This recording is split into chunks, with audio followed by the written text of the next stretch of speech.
उच्च न्यायालय का यह फैसला काफ़ी दुर्भाग्यपूर्ण है और साथ ही भारतीय जनता पार्टी दोनों की गहरी साजिश का यह परिणाम है। का आंकड़ा तत्काल अनिवार्य है।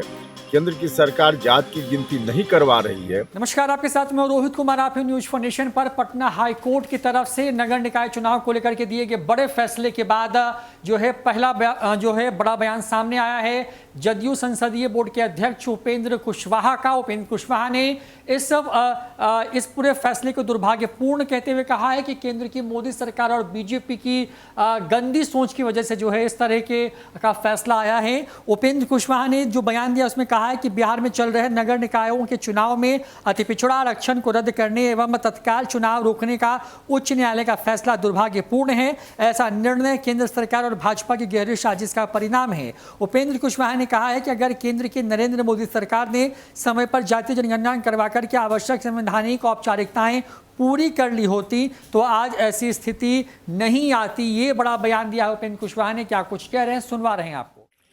पटना उच्च न्यायालय द्वारा अभी फैसला हुआ है कि बिहार में जो नगर निकायों का चुनाव चल रहा है उसमें अति पिछड़ा का आरक्षण समाप्त होना चाहिए और समाप्त करके बिहार की सरकार फिर से नोटिफिकेशन जारी करे तब चुनाव कराए। तत्काल सब चुनाव को रोक दिया गया है। उच्च न्यायालय का यह फैसला काफ़ी दुर्भाग्यपूर्ण है और केंद्र सरकार साथ ही भारतीय जनता पार्टी दोनों की गहरी साजिश का यह परिणाम है, क्योंकि आरक्षण जो मिला हुआ है या विभिन्न राज्यों में देने की बात चल रही है पंचायती राज संस्थाओं में, नगर निकायों में, उसके लिए कोर्ट ने कहा है कि इसको 3 टेस्ट से जांचने की ज़रूरत है तब आरक्षण देना चाहिए। 3 टेस्ट से जांचने का मतलब है कि जात की गिनती का आंकड़ा तत्काल अनिवार्य है। केंद्र की सरकार जात की गिनती नहीं करवा रही है।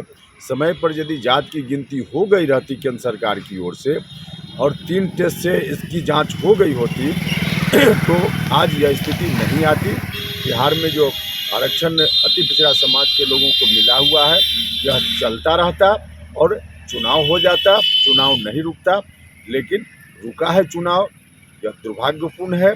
साथ ही केंद्र सरकार और भारतीय जनता पार्टी जो चाह रही है कि पिछड़ों के आरक्षण को समाप्त करो, दलितों के आरक्षण को समाप्त करो, उनकी इस कोशिश का यह परिणाम। नगर निकाय चुनाव को लेकर के पटना हाई कोर्ट ने जो है आरक्षण का जो कोटा तय किया गया था उस पर ही सवाल खड़े करते हुए जो है चुनाव को रोकने का फैसला कर दिया है।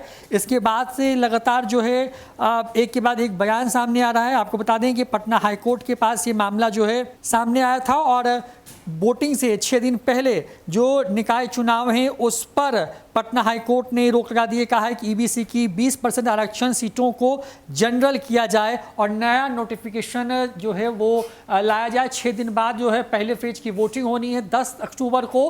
और देखिए उसके ठीक पहले पटना हाई कोर्ट का बड़ा फैसला है। अति पिछड़ा वर्ग को जो 20% आरक्षण दिया गया है उसको ये कहते हुए रद्द किया गया है कि सुप्रीम कोर्ट का जो आदेश है उसमें आदेश का पालन नहीं किया गया है, लिहाजा चुनाव रोक करके फिर से नोटिफिकेशन किया जाए। बिहार में 2 चरणों में नगर निकाय के जो चुनाव हैं वो होने हैं 10 और 20 अक्टूबर को। और इसके ठीक पहले पटना हाईकोर्ट का बड़ा फैसला सामने आया है जिसके बाद जदयू ने बयान देते हुए पूरा ठीकरा केंद्र की मोदी सरकार पर फोड़ दिया है। फिलहाल इस वीडियो में इतना ही। नमस्कार।